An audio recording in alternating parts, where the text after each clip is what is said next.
শুভ দুপুর প্রিয় দর্শক, আপনাদের সকলকে সাদর আমন্ত্রণ জানাচ্ছি ফ্রেশ প্রিমিয়ামটি তারকা কথনের আজকের এই আয়োজনে। আজকের পর্বে ঈদের আমেজ আসলে শুরু হয়ে গেছে, আমাদের সবার মনে নিশ্চয়ই সেই আনন্দ অলরেডি শুরু হয়েছে। যারা আমরা পরিবার থেকে দূরে থাকি তারা নিশ্চয়ই পরিবারের কাছে যাওয়ার প্ল্যান করছি, পরিকল্পনা করছি, অনেকে হয়তো পৌঁছেও গিয়েছেন এবং ঈদে কি কি করবেন সেই পরিকল্পনাও নিশ্চয়ই সবার শেষ। আর পরিবারের সঙ্গে আনন্দ উদযাপনের উপসর্গগুলো আসলে সময়ের সাথে সাথে পরিবর্তিত হচ্ছে। এখন টেলিভিশন চ্যানেলগুলোর বিভিন্ন আয়োজন আপনাদের জন্য থাকে এবং সবাই মিলে যখন টেলিভিশনের সামনে একটা কিছু উপভোগ করা হয় সেটাও আসলে একটা ভীষণ আনন্দের জায়গা। এবং প্রতিটি বিশেষ মুহূর্তে সবসময় আপনার পাশে কে? Channel I. এবং চ্যানেল আইয়ের নানা ঈদ আয়োজন সম্পর্কে আপনারা জানছেন ইতিমধ্যে। আজকে তারকা কথনে আমরা সেই বিশেষ আয়োজনের এক বিশেষ অংশ নিয়ে কথা বলবো সানগ্লাস নিয়ে। ঈদের ষষ্ঠ দিন প্রিয় দর্শক, সন্ধ্যা 7:50 আপনারা দেখতে পাবেন বিশেষ নাটক সানগ্লাস, এবং সানগ্লাস টিম আমার সঙ্গে উপস্থিত রয়েছেন। তাদের সঙ্গে আজকে আড্ডা হবে। চলুন তাহলে দেরি না করে পরিচিত হই তাদের সঙ্গে। আমাদের সঙ্গে রয়েছেন আজকে একজন ভীষণ গুণী মানুষ, তিনি অনেক পরিচয়ে তাকে পরিচিত করা যায়। তিনি একজন নির্মাতা, তিনি একজন চিত্রনাট্যকার, তিনি একজন লেখক, মিউজিক কম্পোজার। আমাদের সঙ্গে রয়েছেন ফেরদৌস হাসান। শুভ দুপুর। স্বাগতম আপনাকে।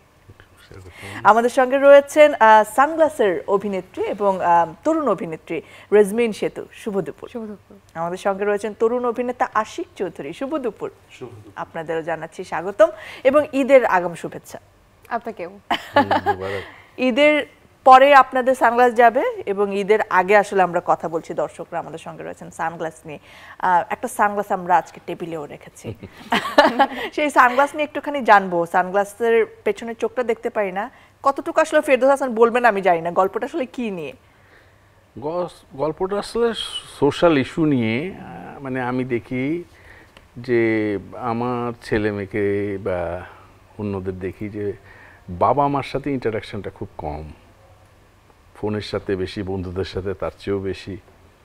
তা আমি মনে করি যে এখন এই বয়সে এসে প্রান্তে এসে দেখি যে বাবা মাকে যদি ছেলেমেয়েরা বন্ধু করতে পারে সবচেয়ে ভালো। আর ভালো হচ্ছে হৃদয়ের চোখ দিয়ে দেখে। একটা সানগ্লাস ও রাগ করে ওকে ছুঁড়ে মেরেছিল, সানগ্লাসটা ভেঙে গেছিল। অলৌকিকভাবে সানগ্লাসটা একজন পাই এবং দেয় ফেরত। ছেলেটা জিজ্ঞেস করে যে এই সানগ্লাসটাকে তুমি কাঁচ বদলেছো? তো বলছে যে না। তাহলে এটা বলে তুমি বিশ্বাস করো না? বলে বিশ্বাস করি। বলে এটা হলো কিভাবে? বলে সব রহস্যের উত্তর কি মানুষ জানে? তারপর ওই সানগ্লাসে বলে তুমি এটা চোখে দিয়ে দেখো তো আমাকে। ও চোখে দিয়ে দেখে যে ওকে পরীর মতো লাগে। আবার ও যখন চোখে দেয় তখন ওকে শাহরুখ খানের মতো লাগে। তখন ওরা পরে চিন্তা করে যে এরকম লাগছে কেন। তখন ওরা চিন্তা করে যে হৃদয় দিয়ে যদি দেখে, মানুষ আসলে হৃদয় দিয়ে দেখে। আমাদের প্রিয় মানুষকে আমাদের সবসময় সুন্দর লাগে কারণ তাকে আমরা ভালোবাসি, সেটা মনের দেখা। আসলে দারুণ গল্প। আর আরো অনেক কিছু নিশ্চয়ই আছে যেটা আসলে জানতে হলে দেখতে হবে সানগ্লাস, তাই তো? জি। রেজমিন সেতু, কেমন লেগেছে সানগ্লাসে কাজ করে? আসলে স্যারের সাথে আমার এটি ছিল প্রথম কাজ। তো কাজের অভিজ্ঞতা যদি বলতে যাই, খুবই দারুণ মানুষ উনি। খুবই দারুণ করে আমাদেরকে বুঝিয়েছেন প্রতিটি দৃশ্যে কিভাবে অভিনয় করতে হবে, কিভাবে অভিনয় করে দৃশ্যটাকে ফুটিয়ে তুলতে হবে, সেটা উনি শিখিয়েছেন। আসলে প্রতিনিয়তই তো আমরা শিখছি, প্রত্যেকটা সেক্টর থেকে শিখছি। তো সেক্ষেত্রে বলবো গল্পটা যেমন সুন্দর, আমরা কাজ করে খুবই আনন্দ পেয়েছি, খুবই আরাম পেয়েছি। একটু গরম ছিল, একটু ভীষণ গরম ছিল, সেজন্য কষ্ট হয়েছে আসলে। আমাদের এই মাসেই হয়েছে 1-2 তারিখে। আচ্ছা, কোথায়? ঢাকাতে শুটিং হয়েছে। আবার ঢাকার বাইরে বিভিন্ন সুন্দর সুন্দর লোকেশনে আমরা শুটিং করেছি। একটা চমৎকার গানও আছে, আর গানটির কণ্ঠ দিয়েছেন আমাদের শ্রদ্ধেয় ফাহমিদা নবী, আর সাথে আরেকজন আছে তমাল ভাই। তো গানটিও খুবই সুন্দর, গানের কথাও সুন্দর। কাজ করে খুবই ভালো লেগেছে। বাহ, দারুণ। আশিক চৌধুরীর অভিজ্ঞতা শুনি একটু। আসলে ভাইয়ের সঙ্গে তো আমার এর আগে অনেক কাজ হয়েছে। ভাইয়ের সঙ্গে আমার অভিজ্ঞতা অনেক সুন্দর, আমার ভালো লাগে। আমার পছন্দের একজন নাট্যকার এবং নির্দেশক, পরিচালক ভাইয়া, এবং আমি সবসময় খুবই গর্বিত হই ভাইয়ের কাজ করতে পারলে। কারণ আমরা কিন্তু নিজেদের প্রয়োজনে অনেক কাজ করি, কিন্তু মনের তৃপ্তি থেকে যদি কোনো কাজ করে থাকি সেটা ভাইয়ার স্ক্রিপ্ট হলে অসম্ভব আনন্দ নিয়ে কাজ করি। বাহ, এটাও তেমন। বাহ বাহ, দারুণ। ফেরদৌস হাসান, আপনার কাছে জানতে চাইছি, অনেক আগে থেকে আপনার কাজ শুরু হয়েছে। এখন যাদেরকে আমরা বলি যে পরিণত অভিনেতা কিংবা একটু যাদের যদি বলি যে অনেক দিন ধরে কাজ করছেন, তাদের সঙ্গে যেমন কাজ হয়েছে, এরকম যারা নতুন কাজ করছেন তাদের সঙ্গেও এখন কাজ করছেন। পার্থক্যটা আসলে কি দেখেন তখনকার অভিনেতা এখনকার অভিনেতা? এদেরকে তো প্রতিনিয়ত নাটক করতে হচ্ছে, এদের কাছে সময়টা কম, এরা স্ক্রিপ্টটাকে হৃদয়ঙ্গম করার সেই সুযোগটা পায় না। বা আমরা যেমন আগে বিটিভিতে নাটক করতাম বা চ্যানেলের প্রথম দিককার নাটক করতাম, 2 দিন 3 দিন রিহার্সাল করতাম, তাদের মাথার মধ্যে ভিতরে সব ঢুকে যেত, যার ফলে আমাদের কষ্টটা কম হতো তখন। এখন রিহার্সালের ব্যাপারটা নেই, এখন রিহার্সালের ব্যাপারটাই নাই আর কি। আমরা স্ক্রিপ্ট দিয়ে দিই, তারা পড়ে, আমরা ওই অন স্পটে তাদেরকে বলি। তবে এরা মেধাবী, আচ্ছা এরা মেধাবী, এরা ওই তাদের হোমওয়ার্কটা না করলেও এদেরকে একটা বললে জিনিসটা বুঝাইয়া দিলে বা বুঝতে পারলে এরা করে ফেলতে পারে। এরা কিন্তু আগের যারা করতো তাদের চেয়ে আমি মনে করি যে এরা মেধাবী। হ্যাঁ, এদের মেধা অনেক বেশি, কেননা আগের যারা শিল্পী ছিল তাদেরকে অন স্পট বলে দিলে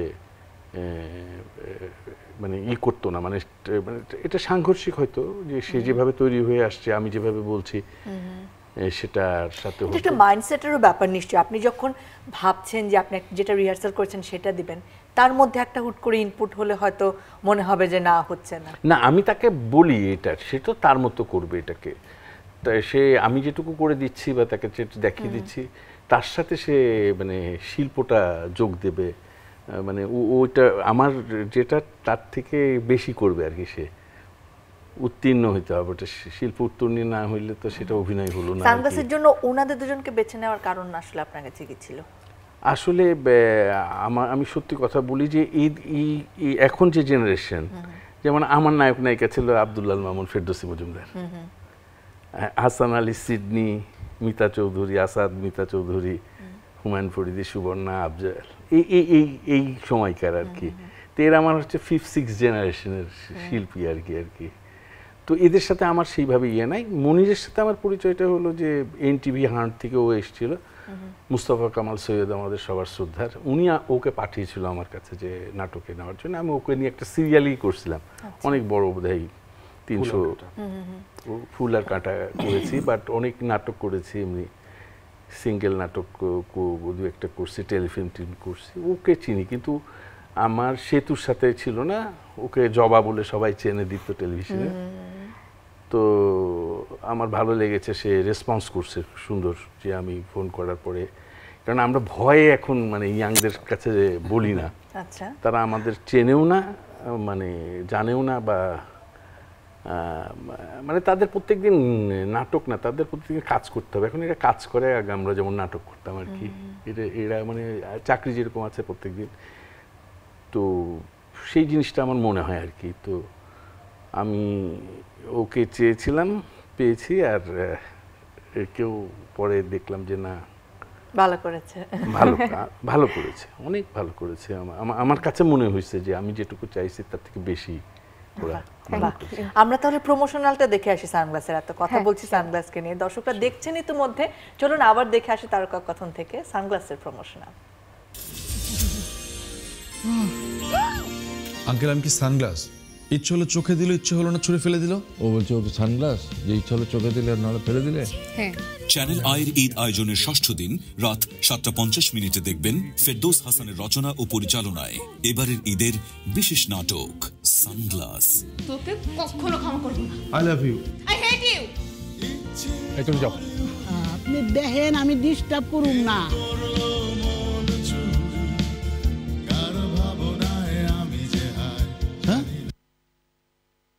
বাহ, দারুণ। এবং এখানে আমি দুজন কিংবদন্তি তুল্য অভিনেতা অভিনেত্রী দেখতে পেলাম, আমাদের সকলের প্রিয় আবুল হায়াত এবং দিলারা জামান। তারা কি বাবা মায়ের ভূমিকায় অভিনয় করেছেন? আপনি দুটো জেনারেশনের কথা বলছিলেন নাটকে। হ্যাঁ, বাবা মায়ের কথা। ওই আবুল হায়াত ওর বাবা, আচ্ছা, আর দিলারা যেমন পাশের বাড়ি আর কি। আচ্ছা, তো হায়াত ভাই চুরি করে দেখে দিলারা আপাকে, এটাই দিলারা আপার খুব রাগ। বাহ, দারুণ মিষ্টি। হ্যাঁ, ওখানে বলে সে এই। আর দিলারা আপা হচ্ছে আমাদের বাংলাদেশে এখন সবচেয়ে বর্ষিয়ান আর কি অভিনেত্রী সবার, মানে আবুল হায়াতের চেয়েও, আবুল হায়াত স্যারের চেয়েও উনি 3 বছরের বড়। ওই বয়স নিয়ে এখনো রাত্রি, সেদিনকে 12টা পর্যন্ত কাজ করা, অ্যাকুইট ডায়াবেটিকের রোগী, তারপরে কোন রকম বিরতি ছাড়া তিনি কাজ করে যাচ্ছেন এই হ্যাঁ দীর্ঘ সময় ধরে। কাজ করছেন, করেন, বিরক্ত হন আমার উপরে, কারণ আমি আবার একদম মানে পারফেকশন না হলে পারে, মানে আমাকে যেমন তেমন করে ডায়লগ দিলাম ওটা নিব না। আচ্ছা, হ্যাঁ, তারপরে মুখটা কালো করে থাকে, তা আমি বকা দিলাম যে তুমি মুখ কালো করে আসছো কি জন্য, তোর কাজ করলেই হলো সমস্যা, রাত্রি হবে, তো বলি রাত্রি হলে অসুবিধা কি, বাসায় যে ঘুমাতে এখানে কাজ করছো। বা তার মানে শুটিং এর অভিজ্ঞতাও নিশ্চয়ই মিষ্টিই ছিল, তাই না? শুটিং এর অভিজ্ঞতা নিয়ে একটু শুনি কেমন ছিল সেই সময়। তারা সবসময় শিখিয়ে দিচ্ছিল। আমরা যখন মেকআপ রুমে রিহার্সাল করছিলাম, আমি আশিক ভাই সবাই মিলে, তখন তারা বলছিল ডায়লগটা এইভাবে ডেলিভারি কর, ভালো হবে, এভাবে করতে পারিস। আমরা সেটা আসলে শেখাটা বড়দের কাছ থেকে তো সবসময় শেখাটাই আসল, আর তারা সবসময় আমাদেরকে শিখিয়েছেন। তো তাদের সাথে কাজ করা থাকে না যে যারা বয়োজ্যেষ্ঠ আছে তাদের সঙ্গে অনেকের কাজ করতে ভালো লাগে না, যে কিরকম যেন হতে পারে, আমাদের সঙ্গে মিলবে না, কিন্তু তা না, তিনি আমাদের সঙ্গে খুবই ফ্রেন্ডলি ছিলেন। তারা আর কি, তিনি বলবো না, তারা এমনিতে তাদের সঙ্গে আমার এর আগেও অনেক কাজ হয়েছে, তো সেক্ষেত্রে তারা খুবই ফ্রেন্ডলি, খুবই ভালো ছিলেন। রিহার্সাল নিয়ে কথা হচ্ছিল আসলে, ফেরদৌস হাসান বলছিলেন যে এখনকার জেনারেশন আসলে না করেও পারে, কিন্তু আপনারা কি আসলে অনুভব করেন যে রিহার্সাল করলে ভালো হয় বা করার যে পরিবেশটা সেটা থাকলে? অবশ্যই পরিকল্পনা আগে থেকে যদি কোনো কিছু প্রি প্ল্যানিংটা থাকে তাহলে মনে হয় কাজটা একদম পারফেক্ট হয়। তো সেক্ষেত্রে অভিনয়ের ক্ষেত্রেও তাই, আমরা যখন একটা সিনে যাব বা শুটিং করব, তার আগে যদি আমাদের সিনটা একটু রিহার্সাল করতে পারি তাহলে কিন্তু আমাদের বারবার টেক করতে হয় না, সবাই ওরকম বদারও হয় না। আসলে এটার একটা সমস্যা এখন যেটা হয়, যেমন ভাইয়ার ক্ষেত্রে বলছি না, যেমন আরো সেটা যখন আমরা কাজ করি, যেমন এখন নাটক, বেশিরভাগ নাটকের শুটিংই হয় একদিনের জন্য, একটা সিঙ্গেল নাটক একদিনের শুটিং হয়, তো সেখানে আপনার রিহার্সালের সময়টা কোথায়? মানে কাজের জায়গা অনেক বেড়েছে, কিন্তু আমার মনে হয় যে অভিনেতাদেরকে অনেক বেশি সংকুচিত করা হচ্ছে, মানে কাজের পরিমাণ বেড়েছে হয়তো, কিন্তু সংকুচিত হয়ে আসছে অভিনয়ের জায়গা। মানে একটার প্রতি যে ইনভেস্টমেন্ট, যে নাটকে যদি 20 থেকে 22টা দৃশ্য থাকে, সেটা যদি আপনি একদিনে শুটিং করেন, সকাল 9টা থেকে যদি রাত 11টা পর্যন্ত করেন, সেখানে আপনি রিহার্সালটা করবেন কোথায়? তখন আমরা শিল্পীরা দায়িত্ব নিজেদের প্রয়োজনে আসলে আমরা মেকআপ রুমে দৃশ্যটা হয়তো একবার পরি বা দুবার পরি, সেটা আত্মস্থ করার জন্য। সমস্যাটা কি জানো, তুমি তো মনে করো যে কাক যেমন চোখ বন্ধ করে জিনিস লুকায়, সে মনে করে যে সে দেখতেছে না, কেউ দেখতেছে না কাক কোথায় লুকাইলো, কাক পরে নিজেই খুঁজে পায় না জিনিসটা। ভালো কাজ তুমি করে যাও, কোনো সমস্যা নাই, মানুষ অ্যাপ্রিসিয়েটও করতে পারে, নাও বলতে পারে, কিন্তু তুমি যদি একটা মন্দ কাজ করো, এটা কিন্তু মানুষের মেমোরিতে থেকে যায় নেগেটিভ জিনিস। যেমন এক ভদ্রলোক, আমার খুব প্রিয় অভিনেতা ছিল, সে একটা ডায়লগ দিছিল, কি বিচিত্র দেশ এই সেলুকাস, আমি এত বিরক্ত হয়েছিলাম ওনার উপরে, আমি কোনো দিন আর তোমাকে কিন্তু আর কাজ করিনি নাটকে। ওই যে একটা নেগেটিভ তার প্রতি আমার একটা ধারণা আসছে যে, বা অনেকে করে না এরকম। তো তোমাদের এই পরিবেশের মধ্যে এটা বলে যে when rape is imminent you should enjoy, একটা কথা আছে লয়ের, এটা আইনের ভাষা, এটা স্ল্যাং না, এটা কিন্তু আইনের ভাষা। তো তোমাদের যখন এরকম এমিনেন্ট, মানে করতেই হচ্ছে, কাজটা করতেই হচ্ছে, তো তুমি যতটুকু পারো, যতটুকু তোমার শক্তি আছে ততটুকু দিয়ে তুমি করে দেবে। আমি প্রত্যেকটা কাজ করি কি মনে করি যে এইটার পরে আমি হয়তো আর বাঁচবো না, এটাই আমার জীবনের শেষ কাজ। আমি প্রত্যেকটা কাজ কিন্তু একদম শেষ করে, আমি যে বসিও না, খাইও না, আমি বাথরুমও যাই না, তুমি দেখো যে প্রত্যেকটা শটে কিন্তু আমি উপস্থিত থাকি, প্রত্যেকটা ক্ষেত্রে কিন্তু আমি উপস্থিত থাকি, প্রত্যেকটা সেকেন্ডে। কে খায়নি, কে পানি খায়নি, সব কে ভাত খায়নি, কে ইয়ে করিনি, কার মুখ কালো, কি প্রত্যেকটা জিনিস কিন্তু আমি ক্যাপ্টেন অফ দ্য শিপ যেটাকে বলে, বোঝা গেছে? এটা হয়তো তোমাকে মনে হইতে পারে যে ইম্পোজ এটা করে, কিন্তু উপায় নাই, কোনো উপায় নাই। এটা আমাদের দেখো ওই ভাষাটা ছিল না, আমরা শুটিং এ একদিনের বেশি পাইনি, আমাদের 2 দিন শিডিউল ছিল, কিন্তু উনি একদিনের বেশি আমাদের ভাষাটা দিতে পারবেন। হায়াত স্যার একদিনের বেশি দিতে পারবেন না, দিলরাজ জামান একদিনের বেশি। আমার করো কি, আমি কি কাউকে ওইভাবে রেস্ট দিতে পারছি বা এই করতে পারছি? খাবার আছে কিন্তু খাওয়ার সময় দিতে পারছি না তোমাদেরকে। হ্যাঁ, তো এই কথাটা আমার মনে হয় যে যারা নতুন শিল্পী রয়েছেন এই সময়কার, তাদের সবার জন্য আসলে শিক্ষণীয়, এবং জীবনের ক্ষেত্রেও তাই। এটা যদি আমার জীবনের শেষ দিন বলে আমি বাঁচি, তাহলে আমি হয়তো আমি আজকের দিনটাতে আমি আমার চিহ্ন রেখে যাব মানে আমি ধরে নিই যে কালকে হয়তো আমি বাঁচবো না, আমি যে কাজটা করি যদি করি আমি তাহলে ওটা খুব মনোযোগ দিয়ে করি, আমার জীবন দিয়ে করি ওই কাজটা। আর যদি না করি তাহলে বলে দিই যে আমি এই কাজটা করবো না। আর একটা নাটক ছিল, আমি বলছি যে আমি লিখে দিতে পারি, কিন্তু আমি ডিরেকশন, কারণ আমি জানি যে ডিরেকশন দিতে গেলে যে একাগ্রতা বা যে মনোযোগ, যে শারীরিক শক্তি বা যেটা হচ্ছে যে মাইন্ডসেট যেটা দরকার সেটা আমার নাই এখন। এই ঈদের শেষ সময় এই করে ঠিক আছে। তো আমি বলছি যে আমি লিখে দিই, তোমরা করো, কিন্তু আমি আমি কম্প্রোমাইজ করি না, যার জন্য কষ্ট হয়। ওরা অনেক নাটক করে, আমি দেখেছি, আমার হাউস ছিল, আমি দেখেছি ডিরেক্টর যে ফোন করছে বা গল্প করছে, ক্যামেরাম্যান নিজে বা অ্যাসিস্ট্যান্ট করছে, 5টা সিকোয়েন্স বাদ দিয়েই ডিরেক্টর চলে গেছে, 5টা সিকোয়েন্স তারা মিলে করছে। এইরকম ঘটনা আমার জীবনে, যে আমি নাই আমার নাটকের সিকোয়েন্স কেউ করছে, বা আমি নাই আমার এডিটিং কেউ করছে, মিউজিক করছে। কাজ কিন্তু যাদের জন্য আমার হয় না, আমার চেয়ে অনেক মেধাবী ডিরেক্টর আছে মিডিয়াতে, বা আমার চেয়েও অনেক প্রতিভাবান পরিচালক আছে, ডিরেক্টর আছেন, লেখক আছেন আমার চেয়ে অনেক ভালো, কিন্তু আমি কিন্তু মানে খুব মানে অ্যাভারেজ আমি মনে করি আমাকে, মিডিওকার।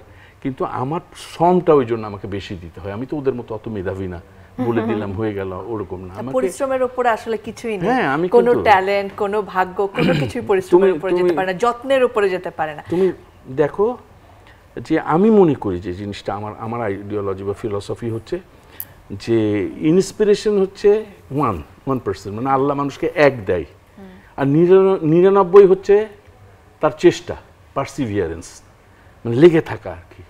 তো আমার 99 চেষ্টা থাকে, আমার মেধা যেহেতু আল্লাহ আমাকে এক দিচ্ছেন, আমি ওটাকে 100 করার চেষ্টা করি, হয় না হয়তো 100, বাট আমার চেষ্টাটা থাকে ওরকম। বাহ, এটা আমাদের সকলের জন্য আসলে অনেক বড় শিক্ষণীয় জায়গা।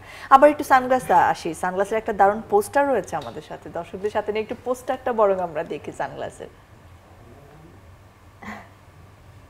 দারুণ, ভীষণ মিষ্টি। পোস্টারটা কে করেছে ডিজাইন? এটা হচ্ছে সোহেল আনাম, একজন ডিজাইনার আর কি। খুবই একটা মানে সবুজ শ্যামল, চোখে আরাম লাগে এরকম একটা পোস্টার। ও একটা মজার ঘটনা হচ্ছে যে আমার ওদের একটা গান ছিল, তো আমি চিন্তা করেছিলাম যে নদীর পাড় দিয়ে দিয়ে করব, ওই ব্রিজের তলা দিয়ে করব, ড্রোন নিব, ব্যাকড্রপে থাকবে উত্তরার সে বড় বড় বিল্ডিং। তো ওই ডিজাইনার বললো যে ভাই আমি আপনাকে একটা জায়গা খুঁজতেছি, ওরকম আছে গোলাপের বাগান ভর্তি, ঘাস, টিলা, নদী। আমি তো খুব লোভে পড়ে গেলাম, আমি তুমি যাও তো, পারমিশন দেয় কি না। ওকে গাড়ি দিয়ে পাঠালাম, ও গেল, এসে বললো হ্যাঁ ভাই আপনার পারমিশন হয়েছে। আমি যখন ওই স্পটে যাই দেখি যে মানে গোলাপ নাই, কিছু লম্বা লম্বা ঘাস, ঠিক আছে, গাছ নাই। আমি ঘেমে গেছি, কেননা তখন লাইট চলে যাচ্ছে। হ্যাঁ, খালি ওদের একটা গোধূলিতে একটা জায়গা করব, গানের একটা অংশ করব, এইটুকু আমার মাথায় আছে। আমি এখন কিভাবে করব, আমি পাজল হয়ে গেলাম। আমি আল্লাহকে মনে মনে বলছি, আল্লাহ আমি এত বড় বিপদে পড়ে যাবো আমি জানি না। আমি আজ পর্যন্ত কিন্তু নিজে কোনো লোকেশন না দেখে, কখনো কাউকে কেউ দেখে এসে বললে ভালো, তার চোখে সেটা ভালো। শিল্পীরা তো একটুখানি মানে যারা ছবি আঁকে বা ডিজাইন করে একটু উড়াধুরা হয় আর কি। তো ওর ওই যে এবড়ো থেবড়ো জিনিস ওরকম অগোছালো, ওইটাই ওর কাছে খুব ভালো লাগছে। আমি তখন একটু যে ঘুরে টুরে চিন্তা করি, আমার যে ঠিক আছে আল্লাহ ভরসা, আমি শুরু করি। এবং আমি মনে করি যে আমি গানটা আমার ধারণা যে খুব খুব ভালো হবে। ওইখানে গিয়ে আমি ওই মানে এক্সপ্লয়েট করা, যেটাকে বলা হয় যে লোকেশন এক্সপ্লয়েটেড, তা যাই হোক আল্লাহ শেষ মুহূর্তে উদারতা দেখাইছে, দয়া করছেন, লাইটটাও আমরা ঠিক পাইছি, খুব সুন্দরভাবে কাজটি শেষ করতে পারি। এত যত্নের একটা কাজ, আমরা সবাই আসলে অপেক্ষা করে আছি যে। এবং গানের শেষে ছিল একটা লাইন ছিল যে আমরা চাঁদের বুড়ো বুড়ি। আচ্ছা, সেই সময় দেখে কি সূর্যটা ডুবতেছে, ওইটা আমরা তোমরা আসো ওভারদা শোল্ডার একটা শট নিয়ে নিছো ওইটা সহ। তো গানের সাথে ওই জিনিসটা মানে এটাই হচ্ছে ডিরেক্টরের কাজ, যে নেচারকে শিল্পীদের সাথে সম্পৃক্ত করা বা সিচুয়েশনের সাথে করা। এটা তো মনে হয় কিছুটা পারছি আর কি। নিশ্চয়ই, এবং আমরা অপেক্ষা করে আছি সেই সৃষ্টি দেখার জন্য। আসলে নিশ্চয়ই আপনি আপনার দর্শকদের জন্য বানিয়েছেন, এবং আমরা যারা দর্শক আছি তাদেরও আপনার প্রতি ভরসা আছে। আপনার আগের কাজ আমরা যেহেতু দেখেছি, আপনার কাজ মানে দারুণ কিছুই হবে। ঈদে আর কি কি কাজ হয়েছে আপনার সেটা নিয়ে একটুখানি শুনি ছোট্ট আমি ওই করে। যে লিখে দিছি দুই একটা ওই নাটক, কিন্তু আমি ডিরেকশন দিইনি আর কি ওগুলো। আচ্ছা, এইটার প্রতি সম্পূর্ণ যত্ন, সম্পূর্ণ ডেডিকেশন। হ্যাঁ, এটা চ্যানেল আই, যেহেতু চ্যানেল আইয়ের জন্য এটা আমার আমার আমার নিজেরও জায়গা এটা। এই চ্যানেল আইটা যখন শুরু হয় তখন আমরা কয়েকজন ছিলাম মাত্র, প্রথম ডে 1 থেকে আমরা চ্যানেলের সাথে ছিলাম। পরিবারের আপনারা গুরুত্বপূর্ণ সদস্য, ভালোবাসার সদস্য। আমি মনে করি যে আমি চ্যানেল আই পরিবারের একজন। আশিক চৌধুরী কি কি কাজ হয়েছে ঈদে? এই ঈদে আমার আরো কয়েকটি নাটক আছে। পোড়া চোখ, তারপর আছে গাঁও গ্রামের মাইয়া, একটা গ্রামের নাটক, আরেকটা আছে আপন ভাই আপন বোন, আর একটা সিনেমাও রিলিজ হবে, সেটা টেলিভিশন ওয়ার্ল্ড প্রিমিয়ার হবে। বৃষ্টির দৃশ্য আছে সেটা ভাই আমার অনেক আগের একটা সিনেমাতে ছিল, এখন আর নেই। সেই বৃষ্টি ভেজা নিয়ে খুব পচানো হচ্ছে, আমি শুরু থেকে মেকআপ থেকে শুরু হয়েছে। ওই ছবিটা যখন আমি করি তখন ভাইয়ের সিরিয়ালটা আমি করছিলাম। আচ্ছা, ছবিটার নাম ছিল আয়না সুন্দরী। তো সেই ছবিতে ডিমান্ড করছিল যে একটা বৃষ্টির গান থাকবে। তো আমি কেন জানি ভাইয়াকে গানটা দেখাইছিলাম, এরপর থেকে শুরু হয়েছে ভাইয়ার বৃষ্টি ভেজা। ভাইয়া খুব পছন্দ করেছিল। আমরা সবাই মিলে দেখলাম, শুটিং এ যতজন ছিলাম ওর গানটা আমরা সবাই মিলে দেখলাম খুব। বাহ। এবং চিন্তা করলাম যে যদি একটা পরিবার হয়ে যায়, যদি মানে আমার নায়কোচিত চেহারা থাকতো মনিরের মতো, আমি হয়তো বললাম আমিও বৃষ্টিতে ভিজতাম, তাহলে আমিও এরকম নায়িকার সাথে কি আনন্দ। রেজবিন সেতুর কাজ নিয়ে একটুখানি শুনি আমরা। আমার বিভিন্ন বেসরকারি চ্যানেলে কিছু নাটক এবার ঈদে আসছে। ঈদের 7 দিনই কিছু না কিছু রয়েছে আর কি। আমি আবার নাচ করি, ছোটবেলা থেকে নাচ করি। নাচের পরে আসলে আবার অভিনয়ের সঙ্গে যুক্ত হওয়া। তো একটা গতকালকে একটা নাটক করলাম, নাটকটার নাম হচ্ছে প্রাইভেট টেনশন। আমার অপোজিটে ছিলেন সাজু খাতিম ভাইয়া। প্রজেক্টটা খুবই ভালো হচ্ছে। তাছাড়া আরও কতগুলো নাটক রয়েছে, নামটা এখন পর্যন্ত ওরা করে নাই আর কি। নিশ্চয়ই দেখবো আমরা সবাই মিলে। আপনাদের দুজনের জন্য অনেক অনেক শুভকামনা। ফেরদৌস হাসান, আপনি আমাদের সকলের প্রিয়, আপনার কাজ আমাদের প্রিয় এবং আপনি আরো অনেক দিন এভাবে কাজ করে যাবেন সেই প্রত্যাশা আমাদের, সেই দোয়া আমাদের। আপনাদের জন্য পাঠক সমাবেশের পক্ষ থেকে বই রয়েছে উপহার, আমি একটু হাতে তুলে দিতে চাই। Thank you, thank you so much. Thank you. বাহ, দর্শকদের থেকে বিদায় নিয়ে আসি। প্রিয় দর্শক, আশা করছি আমাদের এই আড্ডা আপনাদের ভালো লেগেছে এবং আপনাদের ঈদ অনেক ভালো কাটবে, আনন্দে কাটবে প্রিয়জনদের সাথে নিয়ে, সেই প্রত্যাশা আমাদের। আর অবশ্যই মনে করে দিতে চাই যে ঈদের 6ষ্ঠ দিন সন্ধ্যা 7:50 মিনিটে, 50 তো জি, সন্ধ্যা 7:50 মিনিটে আপনারা দেখবেন সানগ্লাস, সবাই মিলে আমরা দেখব। আজকের মতো বিদায় নিচ্ছি, ভালো থাকুন, সুস্থ থাকুন।